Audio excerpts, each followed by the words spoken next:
تحياتي لكم وإجازة طيبة للجميع. السلام عليكم، مساء الخير على الجميع. طبعا نتكلم عن مباراة الهلال القادمة أمام مانشستر سيتي في دور 16. مباراة مهمة صعبة الفريقين. ممكن على الورق الكل يرشح السيتي بحكم اختلاف الجودة بين الفريقين، أيضا دكة الاحتياط السيتي تختلف عن الهلال، لكن مع ذلك الهلال قدم بطولة كبيرة وفرض نفسه بشكل كبير. ممكن أقوى خط دفاع في البطولة استقبل هدف واحد فقط. شفنا الواقعية، شفنا انضباط كبير من الناحية الدفاعية. الهلال الهدف الأول كان في هذه البطولة هو تأهل دور 16، خلينا نكون واقعيين، لكن مع كل مباراة فريق أخذ ثقة في نفسه، معنويات ترتفع، وليش لا الهلال يقدر يحقق ما صعب على الفرق الأخرى أمام السيتي ويقدر يقدم مباراة كبيرة. صحيح نفتقد الآن سالم الدوسري، لاعب له قيمته كبيرة، نجم الفريق. الهلال شفنا في البطولة هذه مع انساقي رغم قصر المدة عرف كيف يزرع في اللاعبين عقلية الانتصار، اللاعب بانضباط باندفاع كبير. شفنا الطريقة الدفاعية، شفنا لاعبين ملتزمين من ناحية الدفاع سواء من الناحية الجماعية والفردية، تحسن كبير في أغلب اللاعبين وهذه مهمة. لكن مشكلة الفريق هو عدم استغلال الفرص وتسجيل أهداف مثل ما حصلت في 3 مباريات الماضية. الهلال طبيعي بعد البطولة هذه حيبني عليها المدرب ايش النواقص في الفريق. جناح يحتاج الفريق كجناح، يحتاج مهاجم سريع، مهاجم معناها تكون قيمته كبيرة وبمنطق الكورة يشيل الفريق على ظهره. لهذا الهلال يحتاج إلى لاعبين مميزين في الخط الأمامي، أيضا انتدابات بعض الانتدابات المحلية تكون عندك على الأقل دكة يكون فيها البديل جاهز ويعطي إضافة مثل الأساسي. لكن الآن مشكلة الفريق وتكلمنا عنها بداية المسابقة هو البديل. لا يوجد البديل الآن لسالم، لا يوجد البديل لمتروفيتش، لكن بصراحة تحسب للمدرب انزاغي، لاعب بنفس المجموعة، دخل المجموعة قبل كأس العالم ب10 أيام، ما عندهاش معلومات كافية، لكن عرف كيف يوظف اللاعبين. حتى في طريقة اللعب أغلب الناس تتكلم على 3-5-2 أو 3-4-3، لكن هي في الحقيقة هي 4-2-3-1. لكن دائما محور أو بناء اللعب هو نيفيز اللي دائما يكون هو آخر لاعب سواء الفريق من الناحية الهجومية، يكون كاليبرو ودائما يكون هو يغطي عمق الملعب، وهذا هو الدور اللي أدى فيه نيفيز بشكل مميز جدا، وأعطى الحرية لسافيتش وناصر الدوسري في الهجوم. أيضا ما ننساش معنا مساهمة معنا كانسيلو لودي، شفنا الفريق بمستوى جيد، لكن زي ما تكلمنا ضاعت الفرص بشكل كبير، خاصة بطولة مثل هذه مش راح تخلق فيها فرص كثير، تحاول انك انت تسجل منصاف الفرص.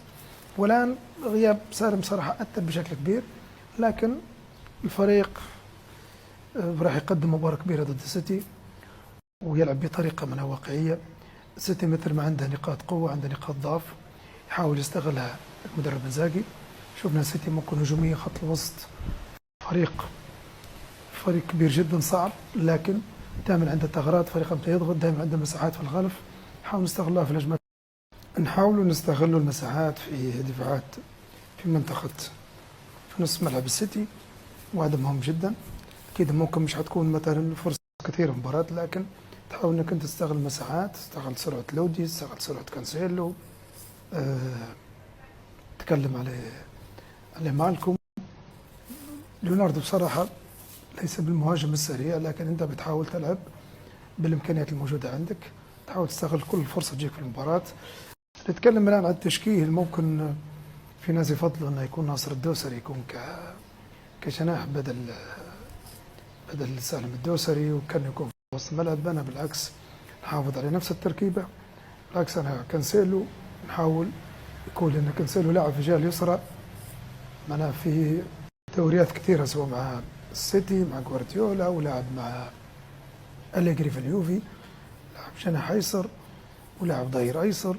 نفس الشيء مع السيتي، موسم كامل يلعب ظهير وجناح، احيانا في غياب بعض اللاعبين الاجنحه كان هو كجناح.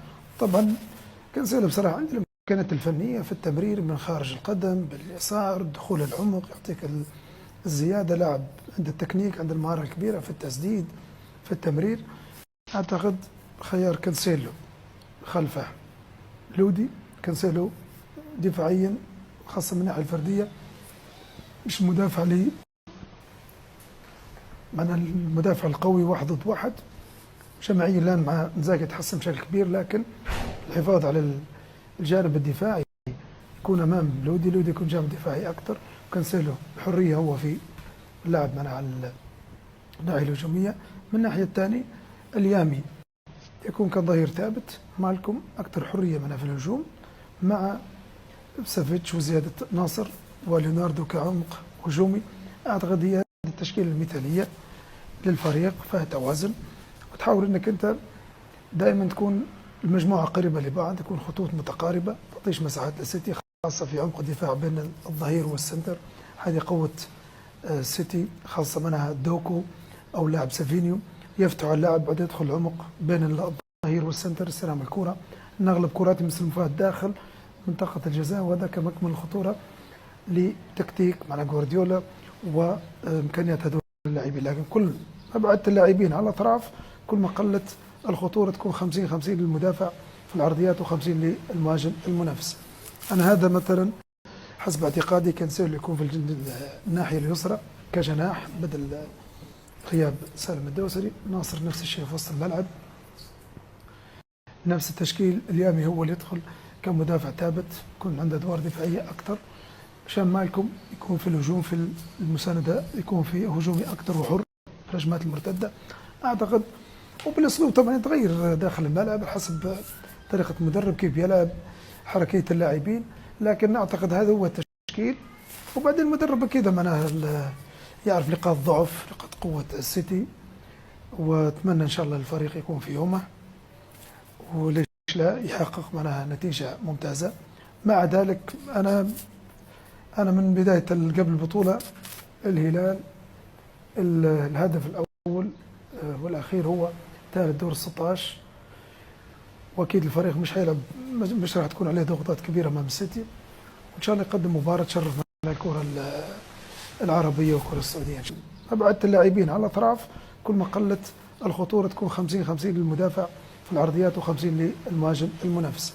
انا هذا مثلا حسب اعتقادي كانسيلو يكون في الناحيه اليسرى كجناح بدل غياب سالم الدوسري. ناصر نفس الشيء في وسط الملعب، نفس التشكيل. اليامي هو اللي يدخل كمدافع ثابت، يكون عنده ادوار دفاعيه اكثر. هشام مالكم يكون في الهجوم، في المسانده يكون في هجومي اكثر وحر في الهجمات المرتده اعتقد. وبالاسلوب طبعا يتغير داخل الملعب حسب طريقه المدرب كيف يلعب، حركيه اللاعبين، لكن اعتقد هذا هو التشكيل. وبعدين المدرب اكيد معناها يعرف نقاط ضعف نقاط قوه السيتي، واتمنى ان شاء الله الفريق يكون في يومه، وليش لا يحقق معناها نتيجه ممتازه. مع ذلك انا من بدايه قبل البطوله الهلال الهدف الاول والاخير هو ثالث دور 16، واكيد الفريق مش حيلعب، مش راح تكون عليه ضغوطات كبيره امام السيتي، وان شاء الله يقدم مباراه تشرف مع الكره العربيه والكره السعوديه ان شاء الله.